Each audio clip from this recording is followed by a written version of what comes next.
السلام عليكم، كي دايرين؟ لاباس عليكم؟ كنتمنى نلقاكم هذا الفيديو في اتم الصحه والعافيه. مرحبا بكم في قناه نزال بحيح الذاتيه.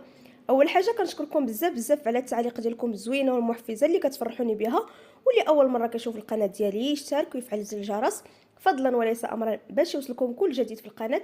اليوم فيديو جديد مع وصفه جديده. اليوم ان شاء الله غنشارك معكم طريقه تحضير سلو او سفوف اللي كيجي لذيذ بزاف ومعلق. كنت شاركت معكم في العام اللي فات سلو صحي دقيق القمح الكامل. ان شاء الله غتلقاو الرابط ديالو في صندوق الوصف وفي اعلى الشاشه. كيجي حتى هو لذيذ البنات. كنتمنى يعجبكم الفيديو ديال اليوم. الا عجبكم فما تنساونيش باللايك وبالبارطاج، وما تنسوش كذلك تخليوا لي شي تعليق زوين بحالكم.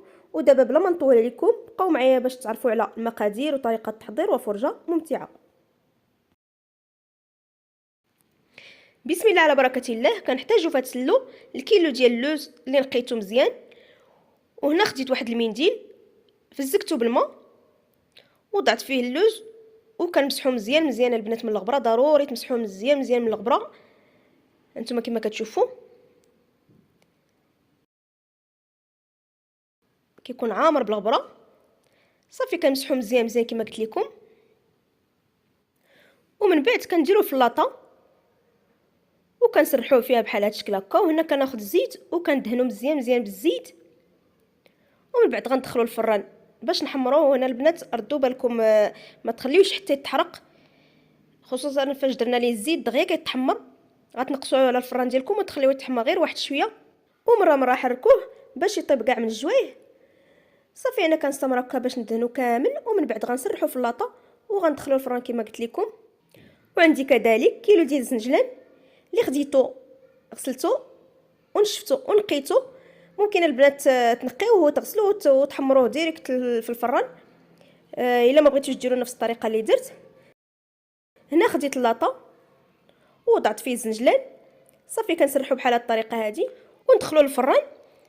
غنحسو به بدا كيطرطق ونحيدوه. حاولوا البنات ما تخليوش حتى يتحرق، وممكن تحمروا حتى في الكوكوت او طنجره الضغط. وردوا بالكم اي حاجه درتوها في الفران بحال الكاوكاو او اللوز او الزنجلان، اي حاجه درتوها حاولوا تقبلوها حتى تحيدوها، لانها غير شويه يتحرق، غير شويه غيخسر لكم السلو ديالكم وغيرجع مر ما غاديش تكون فيه ديك المذاق ديال السلو.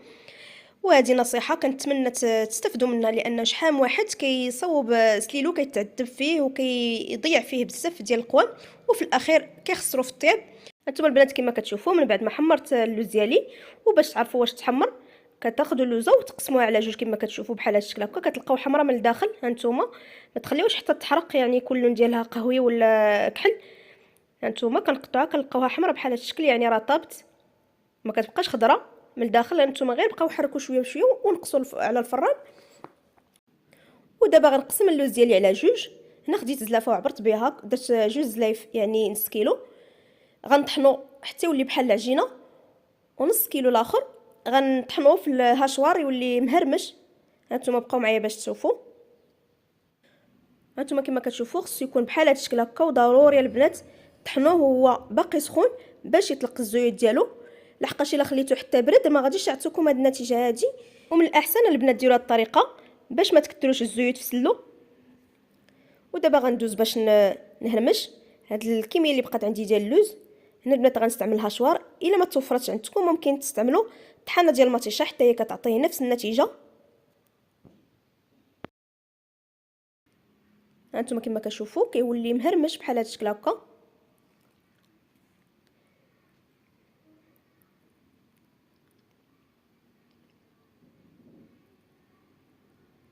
من بعد ما ساليته كامل كما كتشوفوا، دابا غندوزو نقسمو الزنجلان حتى هو نفس الطريقه اللي درنا اللوز. غنقسموه على النصف الاول غنطحنوه مزيان حتى يولي بحال العجينه، والنصف الاخر غادي نهرمشوه في الهاشوار. صافي ونفس الطريقه غنديروها الكاوكاو البنات. هنا تقطع لي المقطع ديال الكاوكاو ما رديتش ليه البال. خديت كيلو ديال الكاوكاو حمرته في الفران وقشرته وقسمته على جوج. نص كيلو الاول طحنته بحال هكا ديال الزنجلان واللوز، والنصف الاخر درتو مهرمش.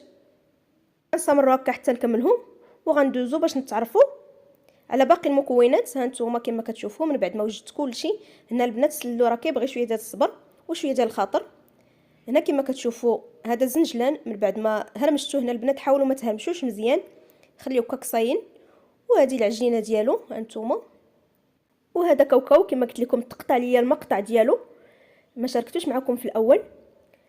انا اول مره غندير فيه كاوكاو، غنجربوا بكاوكاو لانني ديما كندير غير اللوز والزنجلان. هاد المره غندير كاوكاو ونغير واحد شويه. وهذا اللوز حتى هو.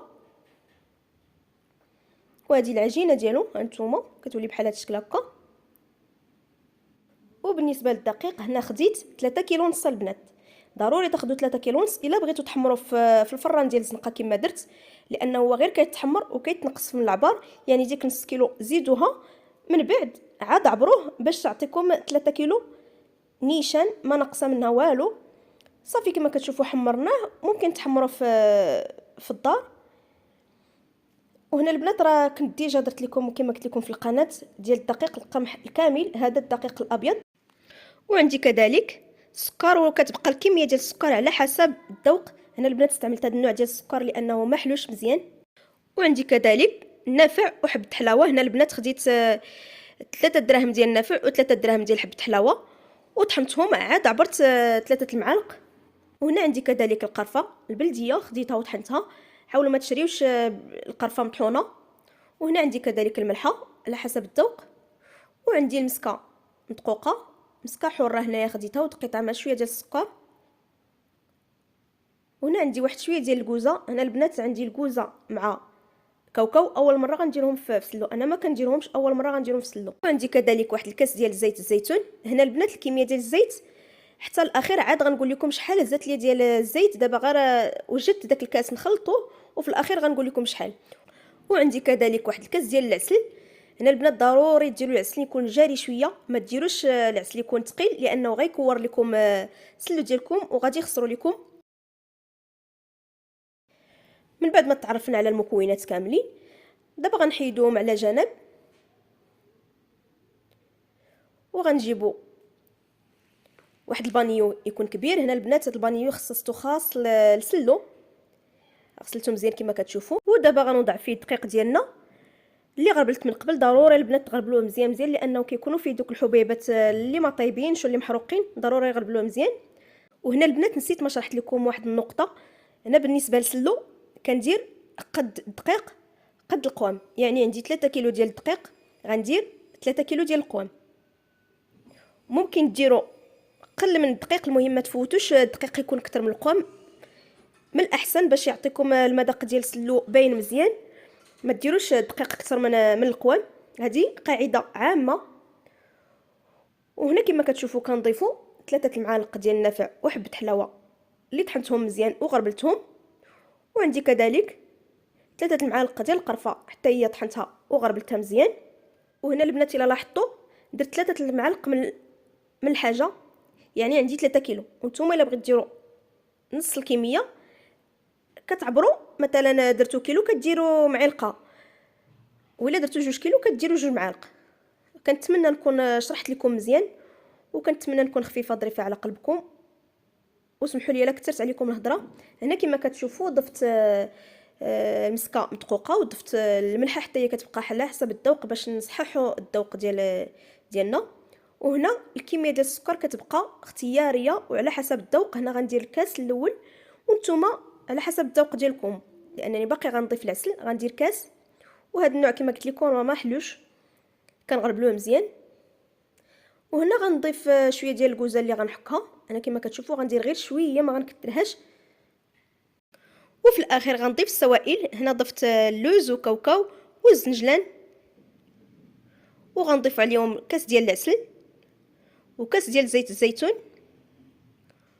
وفي الاخير غنخلط كلشي وغنعجنهم مزيان مزيان. وهنا البنات فين كاينه الخدمه، دابا وقت الخدمه يعني هنا فين غادي نخدموه. هنا كما كتشوفوا ما تخلطش مزيان وغنزيدوا الزيت. هنا البنات كنبقاو نخلطوا ونزيدوا الزيت. هنا تقريبا خدا ليا 5 الكيسان ديال الزيت لانه عندي الكميه كثيره. هانتوما كما كتشوفوا كنعجنوه مزيان مزيان غير بالكف ديالنا.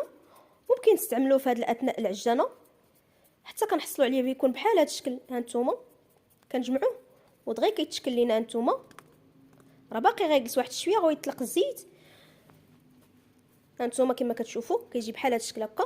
صافي دابا غنخليه يرتاح واحد شويه، تقريبا واحد ساعه ولا ساعتين، ومن بعد غنتلاقاو مع الشكل النهائي. وهذا هو الشكل النهائي ديالو كما كتشوفوا من بعد ما زينته باللوز وبالزنجلان. هنا شاركت معكم 4 ديال الانواع ديال التزيين. هانتوما كيجي بحال هذا الشكل هكا. ودابا غنقطع معكم واحد شويه باش تشوفوا كيفاش جا من داخل. هانتوما كما كتشوفوا كيجي بحال هذا الشكل هكا، كيجي رائع شكلا ومذاقا. صراحه كيجي لذيذ البنات ومعلك، كيستحق انكم تجربوه. كنتمنى يعجبكم الفيديو ديال اليوم. الا عجبكم فما تنساونيش باللايك وبالبارطاج، وكنتمنى تشتركوا في القناه الا مازال ما اشتركتوش، وتفعلوا زر الجرس فضلا وليس امرا طبعا الا عجبكم المحتوى. وما تنساونيش بواحد التعليق زوين بحالكم. ودابا غنخليكم الى اللقاء في فيديو جديد مع وصفه جديده. دمتم في رعايه الله وحفظه، والسلام عليكم ورحمه الله وبركاته.